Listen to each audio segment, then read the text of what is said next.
Busting these three myths would have cut down my weight loss journey from 4 years to 8 months, and I was just always being stuck in this mindset of giving up my favorite foods, eating clean, working out in the gym all week, and endless amount of cardio.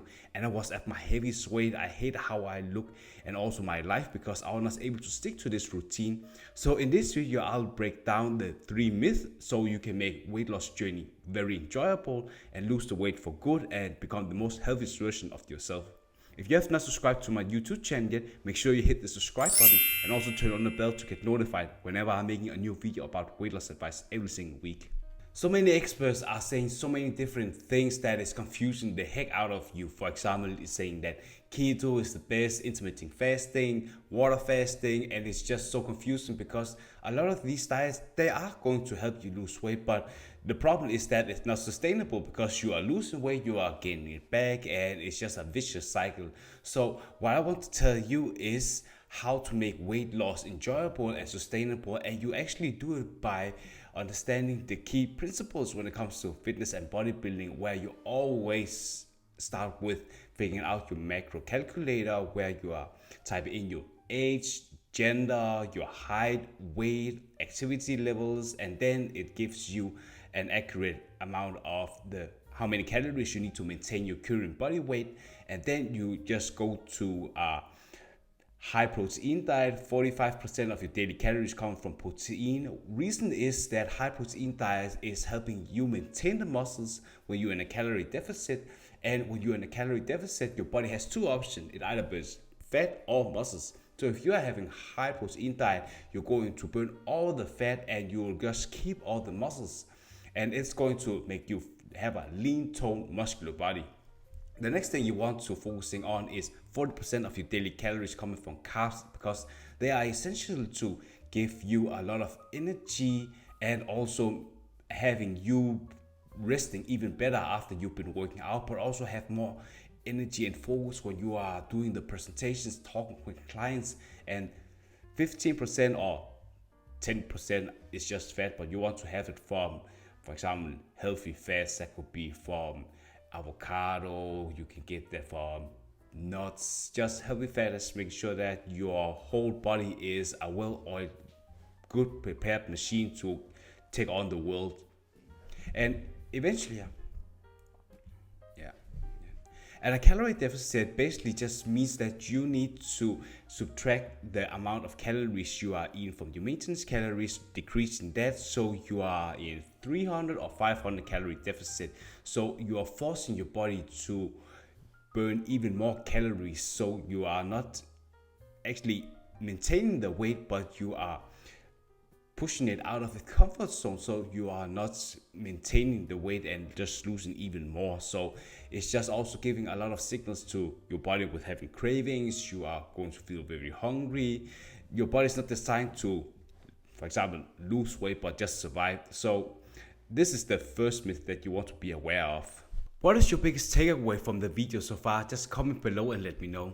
The second myth that you want to break through is just understanding that your relationship with food is not good.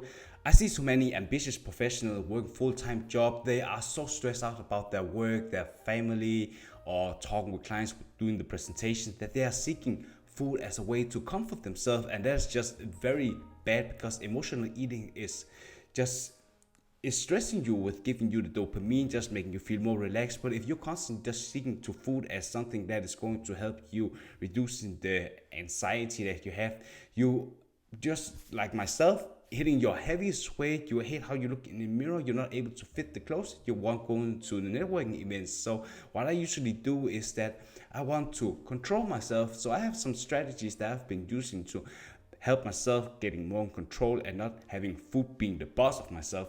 So I'm always saying that when I'm writing down at the end of the day, having a journal where I'm saying what's troubling me. That could be like a cue for what is at work that is making you feel stressed. For example, you are having way too many projects that you can handle and it makes you feel very anxious. So what you can do about it is being proactive and write down that you want to have a talk with your boss that is overwhelming. You're not able to handle all this. So that is just you being for example, you are making sure that you have a lot of self-care for yourself. So this is something that you can talk with your boss and getting some understanding, because you need to make sure that it's not going to derail you and make you feel exhausted.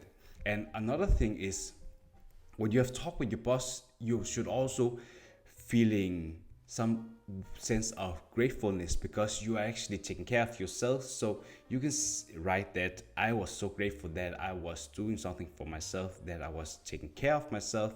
And by you feeling more honest about yourself, you are going to create positive feelings that you are having more control about your life. And then you can, as the last thing, say, write in your journal, what can I do better the next day? That is you, for example, closing down some of the projects, or just giving to some of the other colleagues that are more experienced and have less work on their plate, so you can just feeling that you are having way more energy for the small amount of projects that you are having. Third myth is that you are going to hit weight loss plateaus. So you're probably in the beginning stage where you are hopping on a diet, you're working out, then eventually like you are losing some weight, and then you're just getting stuck, and it just feels that you really want to work out even more, but you feel so exhausted and you're not sure what you should do. So that typically happens after 2 weeks, where you've been following the diet, workout plan, the steps and the cardio, and then you want to change things up with you just adjusting your, instead you are working out 5 times a week with strength training, and then you're doing 4 times of cardio, 20 minutes on a stationary bike, 120, 150 heart rate, and then you are bumping that up to either 30 minutes of cardio, because you want to change things up. And also you want to, instead of 6,000 steps a day, you're going to 8,000 steps a day, and you can reduce your calories with 100 or 200 calories more. So this is going to help you break free of the weight loss plateaus, because you're changing things up. If you're ready to finally lose the weight for good and become the most healthiest version of yourself, just like you saw with the transformation pictures of myself, there's a link in the description and also in the comment section where you can click the link, and also just click there to make sure that you are applying for coaching with me, and we'll see if you're fit to work with me, and we'll build a game plan together. Bye.